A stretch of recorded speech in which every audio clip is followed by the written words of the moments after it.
खानापुर हल्के के कई लोग जो केटीआर की मदद से घर वापस पहुंचे हैं। कदम मंडल के लिंगापुर से नरेश, भास्कर, शंकर, राजेश्वर, श्रीनिवास, दस्तूराबाद मंडल के मुनियाला से रविंद्र जो मलेशिया की जेल में हैं को केटीआर ने मलेशिया के हल्के बीआरएस के इंचार्ज बीआरएस से बात करने के बाद वतन वापस लाया। जॉनसन हाल ही में मलेशिया गए थे और इन्होंने जेल में बंद खानापुर के बाशिंदों की रिहाई की अपील की थी। नरेश, भास्कर, शंकर, राजेश्वर, कदम मंडल के लिंगापुर के श्रीनिवास और दस्तूराबाद मंडल के मनियाला के रविंद्र के कुनबे के अफराद जो मलेशिया की जेल में हैं ने केटीआर से इनकी नंदीनगर रिहाइशगाह पर मुलाकात की। मुतासरीन और इनके अरकान खानदान जो केटीआर को देखकर जज्बाती हो गए। मुतासरीन और इनके लवाहिकीन ने रोते हुए कहा कि हम तुम्हारे बगैर हमारी जिंदगी खाली हो जाएगी। मुतासरीन और इनके अरकान खानदान जिन्होंने कहा कि वो केटीआर के हर तरह से ताउन के लिए इनके मकरूज रहेंगे। आइए नाजरीन देखें इसी की तफसीली रिपोर्ट DTV9 के साथ। नाजरीन, आप अभी तक हमारे चैनल को सब्सक्राइब नहीं किए हैं तो ज़रूर हमारे चैनल को सब्सक्राइब कर लें। ఎంత వచ్చేది జీతం ఎంత వచ్చేది మరి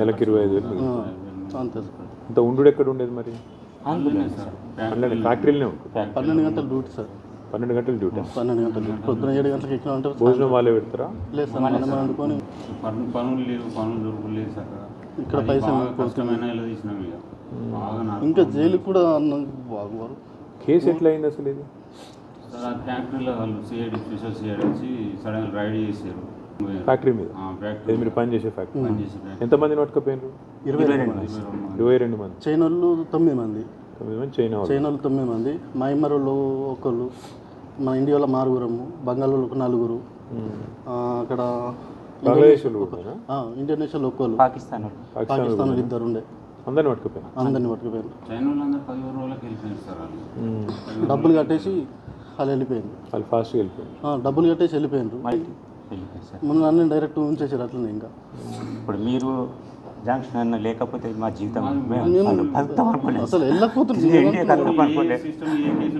ఘోరం మరీ ఘోరం మీరు 4 కేసులు సార్ మీరు జంక్షన్ లేకపోతే నేనైతే తిరిగి రాపాను సార్ నాకు ఎలర్జీ మరీ ఘోరమైన పరిస్థితి సార్ జాన్సన్ అన్న వచ్చిన రోజే మాకు బాణం వచ్చింది వచ్చింది మేము బయటకి వెళ్తాం ఇంటికి పోతామని నమ్మకం వచ్చింది అంతవరకు అసలు నమ్మకం నేనైతే ఇంటికి ఫోన్ కూడా పనిచేసిన సార్ ఇంటికి పోనని అన్న వచ్చి ఆమె ఇచ్చి నీకే దుకురా చేసిన సార్ కేటీఆర్ సార్ నాకు చెప్పిండు నేను వచ్చినా నేను చేస్తా మీరు టెన్షన్ తీసుకోకూరి కేటీఆర్ సార్ చెప్పిండు కాబట్టి మీకు ఖచ్చితంగా తీసుకుపోతా సార్ చెప్పిండు నేను వచ్చిన మిమ్మల్ని తీసుకుపోతా మీరు ఏం బాధపడకూడదు ఒక 2-3 రోజులు వెనక ముందు అవుతుంది కావచ్చు కానీ తీసుకుపోతాను చెప్పి అప్పుడు మాకు నమ్మకం కుదిరింది.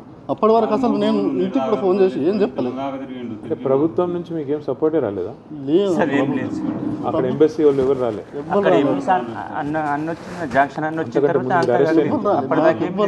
ఎంబసీ కాదు 6 భారతీయులు అరెస్ట్ అయితే రాలేదు. ఎవడు లాయర్ అసిస్టెన్స్ కూడా ఇవ్వలేదు.